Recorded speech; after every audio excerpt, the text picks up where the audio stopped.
इस वीडियो में class 10th के संस्कृत का मॉडल प्रैक्टिस सेट 1 देखने वाले हैं। इनमें हमने टोटल 50 ऑब्जेक्टिव क्वेश्चन लिया है जो आपके बुक से है और एग्जाम के लिए ये काफी ज्यादा इंपॉर्टेंट होने वाला है। चलिए वीडियो को शुरू करते हैं।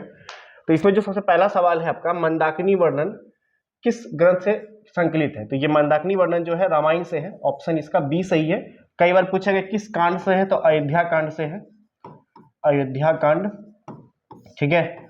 और इसमें क्या होता है कि माता सीता के साथ भगवान राम जो है मंदाकिनी नदी देखने जाते हैं। ये कब? जब उनको वनवास होता है तब।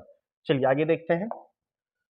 मंदाकिनी नदी का वर्णन किस कांड से लिया गया है? तो इसमें किस कांड से लिया गया? अयोध्या कांड। ऑप्शन इसका सी सही है, अभी जस्ट मैंने बताया ही था।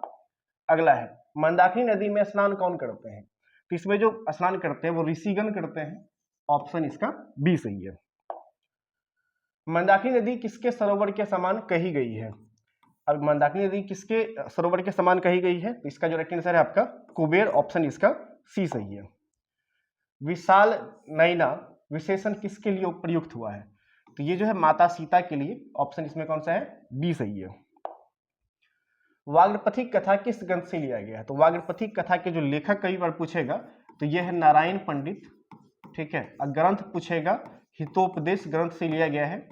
और इसमें लोभ के बारे में बात किया गया है तो ये लिया किस ग्रंथ से है? हितोपदेश। इसमें बाघ और पथिक की कहानी है, सोने के कंगन से रिलेटेड। वाग्पथिक कथा का मुख्य पात्र कौन है? तो इसमें मुख्य पात्र कौन है? तो इसमें पथिक और बाघ ही आता है, तो ऑप्शन इसका बी सही है। बूढ़ा बाघ पथिक को क्या देना चाहता था? तो बूढ़ा बाघ उसको देना क्या चाहता था? सोने का कंगन।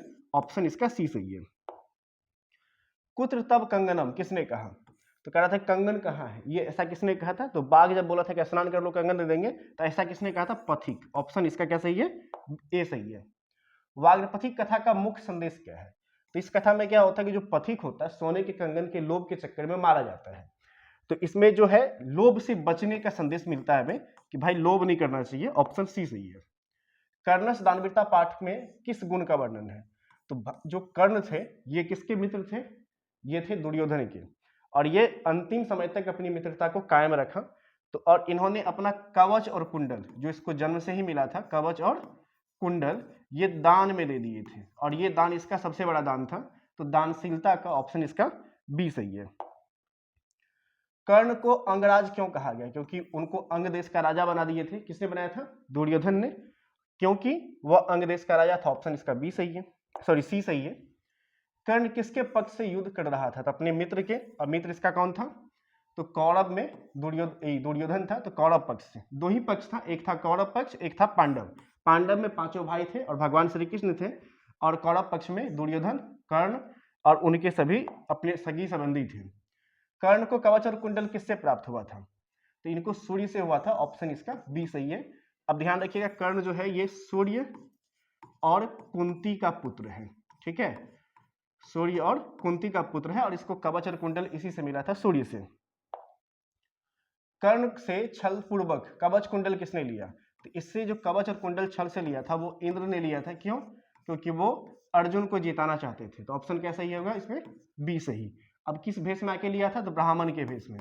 किस भेष में? ब्राह्मण के भेष में आकर उनसे कवच और कुंडल छल पूर्वक ले लिया था। विश्व शांति पाठ का मुख्य विषय क्या है? तो जैसा नाम में ही है कि विश्व शांति, तो इसका मुख्य संदेश क्या होगा? शांति।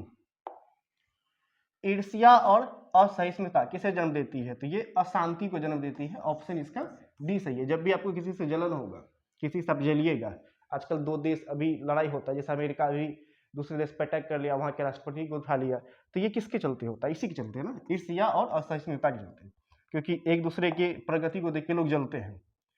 चलिए अगला सवाल देखते हैं। अगला सवाल क्या है?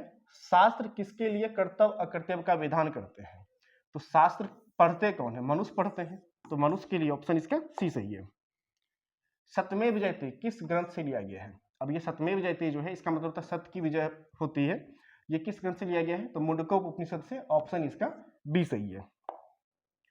सत्य किसका नाश करता है? तो सत्य से किसका नाश होता है? असत्य का। ऑप्शन बी सही है। अगला सवाल है, कौमुदी महोत्सव किस ऋतु में मनाया जाता है? अब ये मनाया कहाँ जा रहा था? पाटलिपुत्र में। कहाँ पे? पाटलिपुत्र में। और किसके शासनकाल में? तो गुप्त के शासनकाल में। गुप्त के शासनकाल में। और ध्यान रखिएगा, इसका दृश्य किसके जैसा होता था? तो दुर्गा पूजा की तरह। किसके तरह? दुर्गा पूजा। अब आते हैं ऋतु पे, तो शरद ऋतु में। तो आंसर कौन सा सही होगा? ऑप्शन सी सही होगा। कौमुदी महोत्सव का संबंध किससे है? कौमुदी महोत्सव का जो संबंध है वो किससे है? तो चंद्रमा से। ऑप्शन इसका बी सही है। हालांकि ये सवाल नहीं पूछा जाता एग्जाम में। भारत महिमा पाठ में किसका वर्णन है? तो जिस तरह से चैप्टर का नाम है भारत महिमा, इसमें भारत की महिमा का बात होगा। अब भारत की महिमा में किसका गुणगान हो सकता है? युद्ध का, व्यापार का, राजनीति का? नहीं, संस्कृति का। क्या होगा? संस्कृति। ऑप्शन ए सही है। भारत को क्या कहा जाता है? कर्म भूमि, युद्ध भूमि, राजभूमि या भोग भूमि? तो इसको कर्म भूमि कहा जाता है। ऑप्शन ए इसका सही है। भारत में किसे सर्वोच्च माना गया है? तो यहाँ पे धर्म को सर्वोच्च माना गया है। ऑप्शन सी सही है। करमवीर कथा का मुख्य पात्र कौन है? तो करमवीर कथा में जो मुख्य पात्र है वो है बालक। बालक का नाम क्या था? राम प्रवेश। बालक किससे प्रभावित हुआ? यानी बालक इन द सेंस कि राम प्रवेश जो है किससे प्रभावित हुए थे? तो वो अपने शिक्षक से। ऑप्शन सी सही है। करमवीर कथा का मुख्य संदेश क्या है? तो करमवीर कथा का मुख्य संदेश है परिश्रम, क्योंकि वो जो बालक था राम प्रवेश, एक तो दलित परिवार में जन्म हुआ था, काफी गरीब था, उसके माता पिता उसको नहीं पढ़ा सकते थे, लेकिन उसके शिक्षक जब उसको लेके गए पढ़ाने लगे तो वो काफी मन लगाकर पढ़ा, काफी परिश्रम किया और बाद में यूपीएससी का भी परीक्षा पास किया। तो इसमें किसका संदेश है? परिश्रम का। शिक्षा से क्या प्राप्त होता है? तो शिक्षा से क्या प्राप्त हो सकता है? अलग अलग ऑप्शन है, धन, ज्ञान, भय, अहंकार। तो शिक्षा से नॉर्मली तो हम लोग ज्ञान बोलते हैं, देख लेते हैं क्या होगा। शिक्षा से ज्ञान ही प्राप्ति होगी। ऑप्शन बी सही है। सच्चा करमवीर कौन होता है? तो करमवीर किसको कहा गया है? राम प्रवेश, राम को। ठीक है। और सच्चा करमवीर कौन होता है? तो जो परिश्रमी होते हैं। ऑप्शन बी सही है। आलसशाला पाठ में किस दोष का वर्णन है? जैसा कि ये कथा का नाम होता है, आलसशाला पाठ नहीं है, अलस कथा नाम है। क्या नाम है? अलस कथा। यहाँ टाइपिंग एरर है। अलस कथा पाठ में किस दोष का वर्णन है? तो अलस मतलब आलस। ठीक है। तो इसमें किस दोष का निंदा किया गया है? सी का। नीतिकार आलस को क्या मानते हैं? तो आलस जो है मनुष्य का सबसे बड़ा क्या है? शत्रु है। तो क्या मानते हैं उसको? शत्रु। आलसशाला में आग क्यों लगाया गया? तो आलसशाला में आग क्यों लगाया गया था? क्योंकि बहुत सारे बनावटी आलसी वहां आके फ्री में भोजन कर रहे थे, तो परीक्षा लेने के लिए, आलसियों को भगाने के लिए नहीं, आलसियों की परीक्षा के लिए। ऑप्शन बी सही है।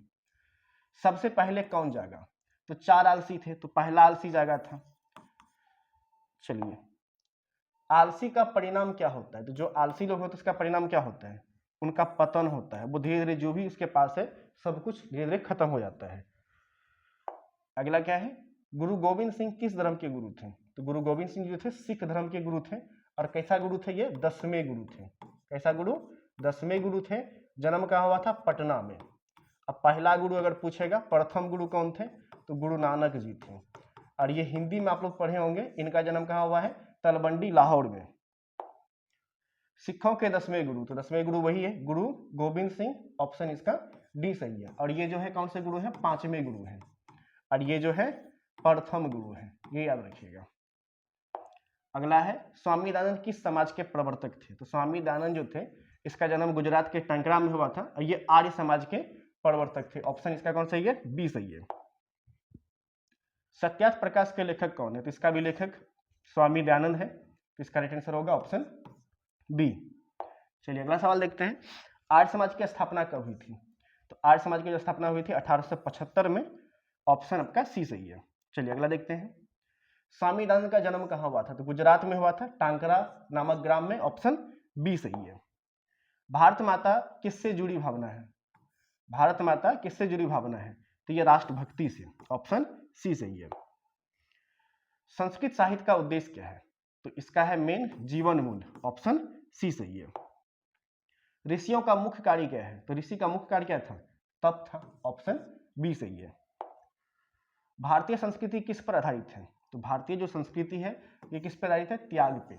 भगवान राम को ही ले लीजिए, उन्होंने क्या किया? त्याग किया, सत्ता का त्याग किया और जंगल में जाके वो रहने लगे। महाभारत में ही क्या हुआ था कि 5 भाई पांडव जो थे वो त्याग कर रहे थे कि भाई हमको कुछ नहीं चाहिए, हमको सिर्फ 5 गांव दे दो, हम लड़ाई करना नहीं चाहते हैं। लेकिन अपोजिट में क्या हुआ? दुर्योधन बोला हम सुई के नोक के बराबर भी तुमको जमीन नहीं देंगे, तब जाके महाभारत हुआ था। तो क्या है? भारतीय संस्कृति त्याग पे आधारित है। सत्य से क्या प्राप्त होता है? जब आप सत्य बोलेंगे तो इससे क्या होगा? सत्य से आपका विजय होगा। ऑप्शन बी सही है।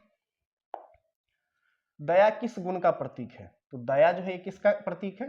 मानवता का। ऑप्शन बी सही है। अगला क्वेश्चन देखते हैं, अहिंसा किसका मार्ग है? अहिंसा शब्द याद रखिएगा, हिंसा नहीं। अहिंसा से क्या होता है? शांति होता है। और जब हिंसा कहेगा तो उससे अशांति होता है।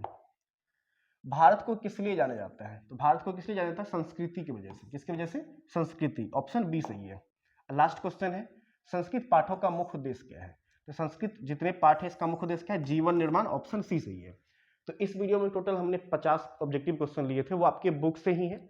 अब अगला जैसे इसे सेट आगे बनाएंगे, सेट 2, 3, 4, उसमें और भी डीप लेवल के प्रश्न को लेंगे और जो पिछले साल पूछे गए उनको भी शामिल करेंगे क्वेश्चन बैंक से।